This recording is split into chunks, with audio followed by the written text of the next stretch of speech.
Hi കൂട്ടുകാരെ, വിഷുവിൻ്റെ തലേനാൾ തന്നെ രാത്രിയിൽ കണിയെല്ലാം ഒരുക്കി വെച്ചിട്ടുണ്ടായിരുന്നു. ഞാൻ അതുപോലെ ചെയ്തെടുത്ത തിടമ്പാണ് ബേക്കിൽ കൃഷ്ണവിഗ്രഹത്തിൻ്റെ ബേക്കിലായിട്ട് വെച്ചിട്ടുള്ളത്.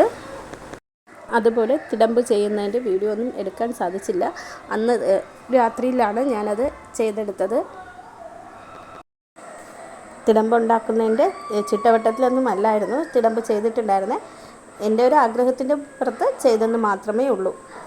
അത് കഴിഞ്ഞ് വിഷുനാളിൽ പുലർച്ചെ തന്നെ കണിയെല്ലാം നല്ല രീതിയിൽ കണ്ടു. അതുപോലെ തന്നെ വളരെയധികം സന്തോഷമുള്ള ഒരു വിഷു കൂടിയായിരുന്നു ഈ വർഷം. എൻ്റെ പുതിയ വീട്ടിലെ ആദ്യത്തെ വിഷു കൂടിയായിരുന്നു ഇപ്രാവശ്യത്തത്. അത് കഴിഞ്ഞിട്ട് രാവിലെ ക്ഷേത്ര ദർശനത്തിന് പോയി. ഉച്ചയ്ക്ക് സദ്യയും ഉണ്ടായിരുന്നു. അങ്ങനെ വളരെയധികം സന്തോഷമായി കഴിഞ്ഞു. ഈ വീഡിയോ ഇഷ്ടമായെങ്കിൽ ഒന്ന് സബ്സ്ക്രൈബ് കൂടി ചെയ്തേക്കണം. ഓക്കെ.